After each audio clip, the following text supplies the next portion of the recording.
যাই, দেখার মতন মানুষ নাই আমার। 4 দিন পেরিয়ে গেলেও ফিরে আসেনি সন্তান। সময়ের সঙ্গে বাড়ছে উৎকণ্ঠা, দীর্ঘ হচ্ছে অপেক্ষা।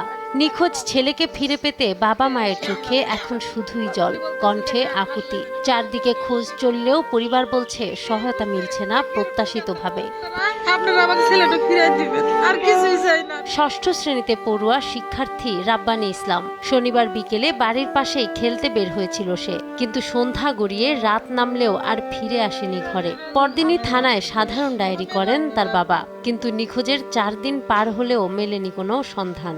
আমার এটাই একমাত্র বড় ছেলে, খেলতে গেছিল, তা যে কিছুক্ষণ পরে ফেরা খোঁজাখুঁজি করছি, এই খেলতে গেছে আর আসে নাই বাড়িতে ফিরে। তা এখন আসে নাই, অনেক খোঁজাখুঁজি করার পরেও আমার ছেলে পাচ্ছি না এখনো। এই ছেলেটা ধরে নিয়ে আমাকে থাকা নাকবো এখন। এই ছবিটা ছাড়া আমার কিছুই নাই এর কাছে। আমার বড় ছেলে খেলতে খেলতে নিখোঁজ হয়ে গেছে। আমি অনেক আত্মীয় স্বজনের কাছে খুঁজে কোথাও আমি খুঁজে পাইনি। থানায় যা সাধারণ ডায়েরি করেছি, পুলিশ এখনো কোনো কিছু করে নাই এবং আমি সহজেতেও পাইনি। তবে পুলিশ বলছে শিশুটিকে উদ্ধার করার কার্যক্রম অব্যাহত রয়েছে। বাচ্চা হারানোর সংক্রান্তে গত 14 তারিখ সন্ধ্যা জিডি করা হয়েছে, পুলিশের কার্যক্রম গ্রহণ করা হচ্ছে এবং বাচ্চা উদ্ধারের জন্য খোঁজাখুঁজি অব্যাহত আছে। যেখান থেকে আড়াই গেছে তার আশেপাশে ক্যামেরা আমরা খুঁজতেছি আর কি, বাচ্চা কোথায় আমরা চেষ্টা করতে চাই উদ্ধার করার জন্য। এই ঘটনার পর থেকে রাব্বানীর ঘরে থামেনি আহাজারি, জ্বলছে না চুলা, বন্ধ খাবার। সন্তানের অপেক্ষায় দিন কাটছে বাবা মায়ের। যে আসছে তাকেই ধরে ছেলেকে ফিরে পাওয়ার আকুতি জানাচ্ছেন মা।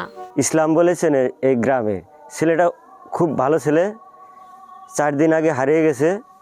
আমি চাই পুলিশ প্রশাসন যেন এনাকে উদ্ধার করে তার বাবা মার কাছে ফিরিয়ে দেয়।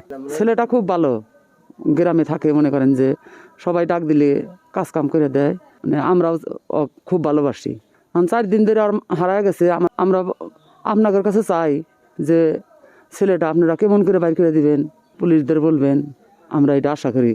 নিখোঁজ শিক্ষার্থী রাব্বানী ইসলামের বাড়ি ঠাকুরগাঁও সদর উপজেলার গড়েয়া ইউনিয়নের আরাজি মাটিগাড়া গ্রামে। সে স্থানীয় আরাজি গুঞ্জুরগড় উচ্চ বিদ্যালয়ের 6ষ্ঠ শ্রেণীর ছাত্র। নাহার বৃষ্টি, নিউজ ডেস্ক, দেশ টিভি।